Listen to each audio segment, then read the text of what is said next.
السلام علیکم ورحمۃ اللہ۔ آج کا دوسرا نشریہ سیف الرحمان کی زبانی اور پہلے اہم خبروں کا خلاصہ۔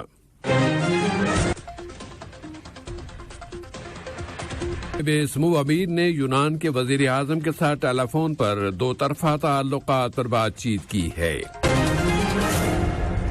نائب وزیر اعظم و وزیر خارجہ نے دارالحکومت میکسیکو سٹی میں میکسیکو کے وزیر خارجہ کے ساتھ تعلقات و تعاون پر بات چیت کی ہے۔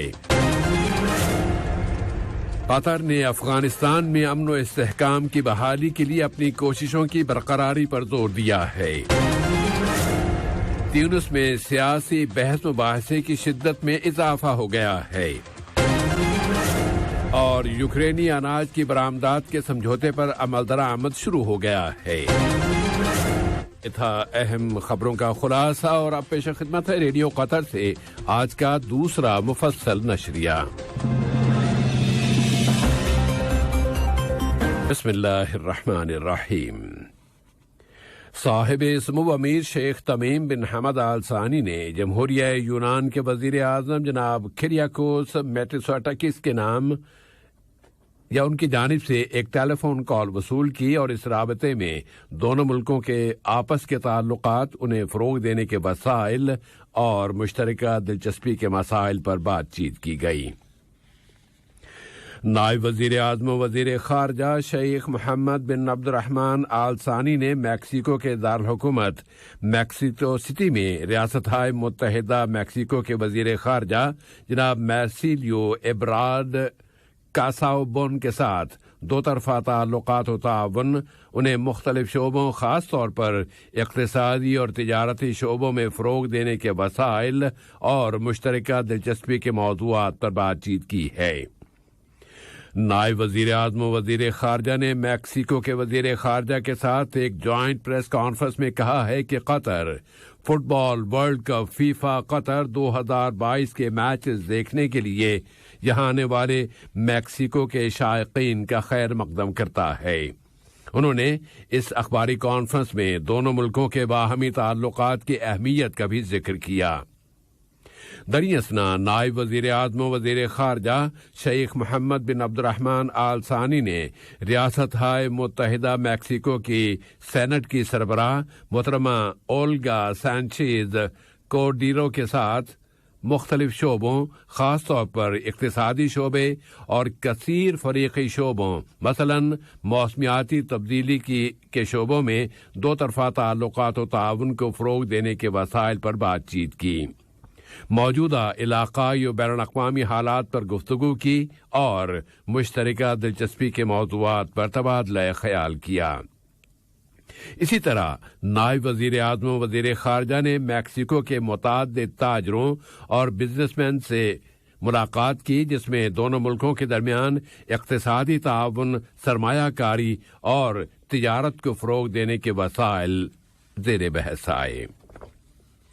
قطر نے افغانستان کی سیکیورٹی اور اقتصادیات سے متعلق تاشقند کی بین الاقوامی کانفرنس میں شرکت کی ہے۔ یہ کانفرنس ازبکستان کے دارالحکومت میں شروع ہو گئی ہے۔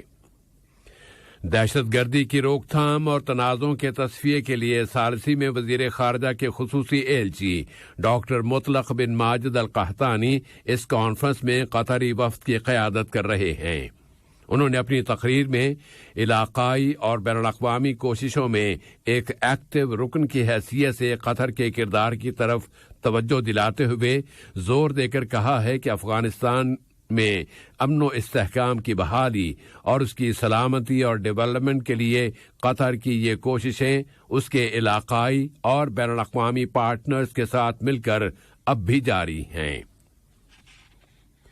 وزیر مملکت برائے امور خارجہ جناب سلطان بن سعد المریخی سے بچوں اور مسلح تنازع سے متعلق اقوام متحدہ کے سیکریٹری جنرل کی خصوصی نمائندہ محترمہ ورجینیا گامبا نے دوحہ میں ملاقات کی ہے، جس میں دو طرفہ تعلقات و تعاون اور مشترکہ دلچسپی کے موضوعات پر گفتگو کی گئی ہے۔ معاون وزیر خارجہ برائے علاقائی امور ڈاکٹر محمد بن عبدالعزیز بن صالح الخلیفی نے امریکہ کے نائب معاون وزیر خارجہ برائے امور مشرق قریب جناب ایتھر بولڈنگ کے ساتھ ویڈیو کمیونیکیشن کے ذریعے ملاقات کی ہے، جس میں تازہ ترین علاقائی حالات اور ڈیولپمنٹس اور علاقے کے استحکام کے لیے کی جانے والی مشترکہ کوششوں پر بات چیت کی گئی۔ امریکی اہلکار نے اس شعبے میں قطر کی کوششوں اور اس کی طرف سے دی جانے والی مدد کو بہت قیمتی بتایا ہے۔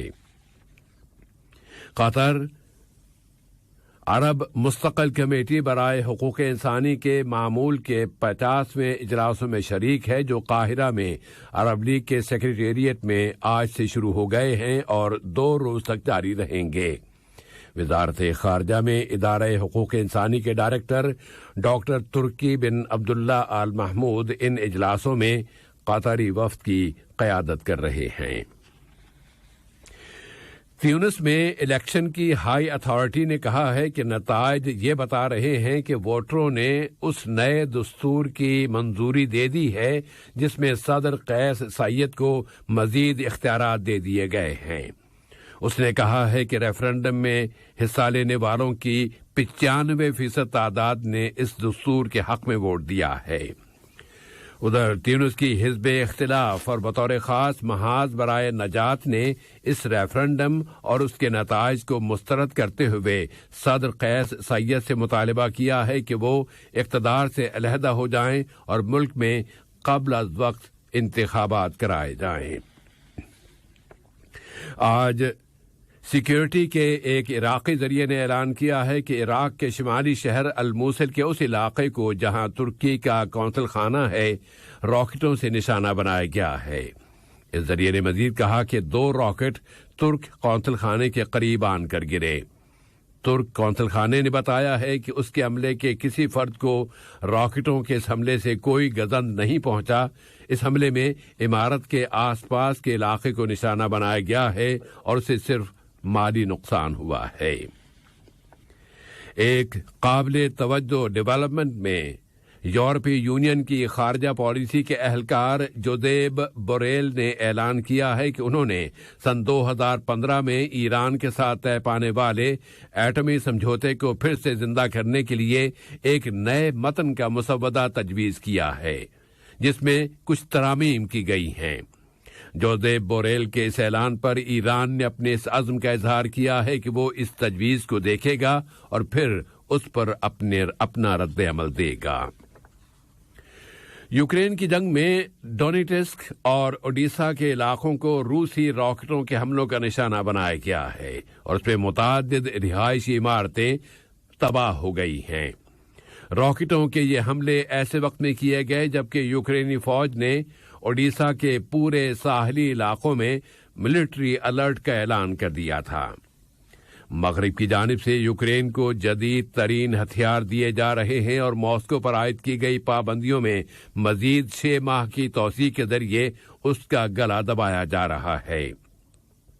ادھر یوکرینی اناج کی برآمدات کے حوالے سے خبر آئی ہے کہ اقوام متحدہ اور ترکی کی سرپرستی میں کییو اور ماسکو کے درمیان طے پانے والے سمجھوتے پر آج سے عمل درآمد شروع ہو گیا ہے اور بحر اسود پر واقع یوکرینی بندرگاہ چیرنو موسک سے اناج کی پہلی کھیپ روانہ کر دی گئی ہے۔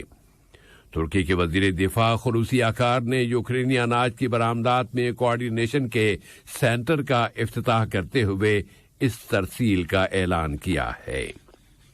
چین نے امریکی ایوان نمائندگان کی سربراہ نانسی پیلوسی کے اگلے دورہ تائیوان کے اثرات پر متنبع کیا ہے۔ چینی وزارت خارجہ کے ایک ترجمان نے اس دورے کو ان کے ملک کو شدید اشتعال دلانے کی کارروائی قرار دیا ہے۔ واضح ہے کہ پیکنگ تائیوان کو اپنا ایک صوبہ سمجھتا ہے اور کہتا ہے کہ اگر اس نے آزادی کا اعلان کر دیا تو اس کے خلاف طاقت استعمال کی جائے گی۔ فلپین کے جزیرے لوزون میں زلزلہ آیا ہے جس کی شدت 7.1 ڈگری ریکارڈ کی گئی ہے۔ اب تک کی اطلاعات کے مطابق اس زلزلے میں کم از کم 4 اشخاص ہلاک اور 60 سے زیادہ دوسرے زخمی ہوئے ہیں۔ سرکاری ذریعوں کا خیال ہے کہ مرنے والوں کی تعداد میں اضافہ ہو سکتا ہے کیونکہ 100 کے قریب عمارتیں مسمار ہو گئی ہیں اور دسیوں افراد ان عمارتوں کے ملبے تلے پھنسے ہوئے ہیں۔ اور اقتصادی خبروں میں ملک کی برآمدات اور درآمدات کے درمیان فرق کے لحاظ سے گزشتہ مہینے جون کے دوران 30.2 بلین ریال کی قطری برآمدات زیادہ رہی ہیں۔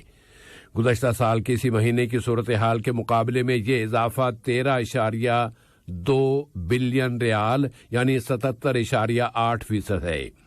البتہ رواں سال کے مہینے مئی کے مقابلے میں یہ رقم تقریباً 4.1 ملین ریال یعنی 11.9% کم ہے۔ گزشتہ مہینے جون کے دوران حمد انٹرنیشنل ایئرپورٹ پر مسافروں کی تعداد 150% زیادہ رہی۔ گزشتہ جون میں 3,106,000 مسافروں نے حمد انٹرنیشنل ایئرپورٹ استعمال کیا، جبکہ گزشتہ سال اسی مہینے میں یہ تعداد 1,246,000 تھی۔ اس سال جون میں جہاں پروازوں کی تعداد 18,155 رہی، جبکہ گزشتہ سال جون میں پروازوں کی تعداد 13,031 رہی تھی۔ اہم خبروں کا خلاصہ ایک مرتبہ پھر پیش خدمت ہے۔ صاحب سمو امیر نے یونان کے وزیر اعظم کے ساتھ ٹیلی فون پر دو طرفہ تعلقات پر بات چیت کی ہے۔ نائب وزیر اعظم و وزیر خارجہ نے دارالحکومت میکسیکو سٹی میں میکسیکو کے وزیر خارجہ کے ساتھ تعلقات و تعاون پر بات چیت کی ہے۔ قطر نے افغانستان میں امن و استحکام کی بحالی کے لیے اپنی کوششوں کی برقراری پر زور دیا ہے۔ تیونس میں سیاسی بحث مباحثے کی شدت میں اضافہ ہو گیا ہے، اور یوکرینی اناج کی برآمدات کے سمجھوتے پر عمل درآمد شروع ہو گیا ہے۔ ریڈیو قطر سے آج کا دوسرا نشریہ اپنے اختتام کو پہنچا۔ فی امان اللہ۔ السلام علیکم دوستو، میں ہوں شیخ نور۔ آپ دیکھ رہے تھے قطر نیوز ٹوڈے۔ مجھے امید ہے کہ یہ ویڈیو آپ کو انفارمیٹک لگی ہوگی۔ اسی طرح کے ویڈیو پاتے رہنے کے لیے نور ٹائم 24/7 یوٹیوب چینل کو سبسکرائب کیجیے اور اس ویڈیو کو لائک، کمنٹ اور شیئر ضرور کیجیے۔ اگر آپ فیس بک پر دیکھ رہے ہیں تو شیخ نور پیج کو لائک کیجیے اور فالو کیجیے تاکہ میں جیسے ویڈیو اپلوڈ کروں آپ تک پہنچ جائے۔ شکریہ۔